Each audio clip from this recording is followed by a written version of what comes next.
Hello, we are NoType, and this is our final presentation. We will each be covering different assignments that we found interesting and discuss digestible portions of the analysis and methods covered throughout the semester.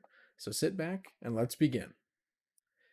First, we have our assignment 1 crew. That's going to be Ardenil and Lynn. I believe here we're going to be starting with Lynn. Hi, this is Lynn. One thing that I found interesting about this semester was definitely the data pre-processing. I think it's important to get rid of outliers and clean up data, just find basic information such as calculating the mean, standard deviation, just overall getting ready to go into other techniques.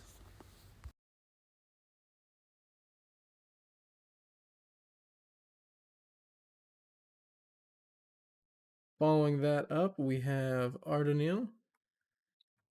Hello, everyone. I am Ardenian Ulangkaya, and I believe that one of the more important things that we learn during the semester is data pre-processing. The technique involves cleaning dirty data sets to avoid biased result. It was also interesting for me to learn techniques such as PCA and aggregation. This technique involves combining row of data into one row, and by doing this, we reduce the amount of data that we would need to process. All right, and then we go on to our assignment 2, guys. We got Brian and Ahmed. I believe we're going to be starting with Ahmed.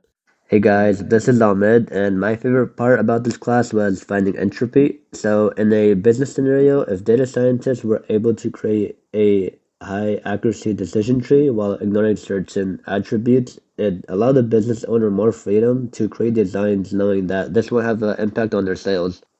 Therefore, if data scientists were able to collect and act on this data, it give the company valuable information regarding what's popular in the market and what isn't. So, I think that's pretty cool. And then Brian. My name is Brian. So, for assignment 2, I enjoyed taking the college admissions data and applying multi regression to that. By taking various fields and inserting and removing them from our regression model and testing the values that came out of that, you were really able to get an insight as to what values held the most weight with regards to admitting a student or not. Next assignment 3 is going to be me. Hello, my name is Alex Smith. Assignment 3 was the project that I found the most interesting due to not only the imbalanced data, but the sheer amount of classification models available. I have done plenty of work with neural networks for the CSC 180 class here at Sac State, and taking a dive into other models was a great way to get perspective, as well as to get me thinking about ways that I could possibly try to combine models. My first thought being to try to achieve the most accurate results by taking the highest predictive average from all the models, or something similar, but that might be too resource intensive on the processing side, so may not be viable. But it is something I plan to look into more after the semester for some coding projects that I'll be working on. Thank you.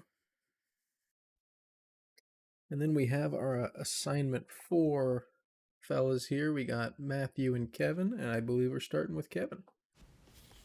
Hello everyone, this is Kevin, and I'm going to be quickly talking about the text mining part of assignment project 4. So we pretty much just followed the tutorial on how to create a count vectorizer and TF-IDF vectorizer, which allowed us to transform the text into a sparse matrix.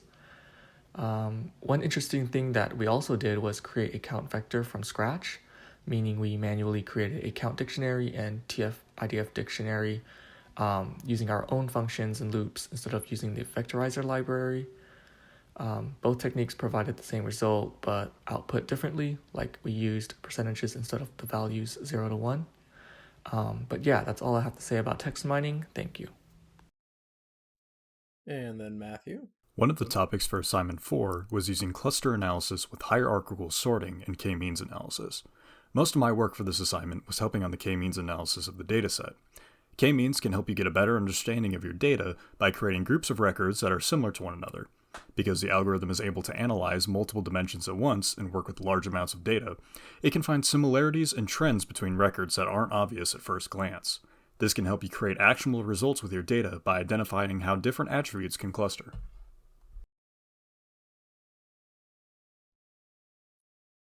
Then, in conclusion, to wrap everything up, I think it is important to recognize how far machine learning and data science has come over the years and mark that importance of really keeping these concepts in mind when working at future jobs. Because data science is the way of the future and will only be more prevalent as time goes by. Thank you for listening and have a great day.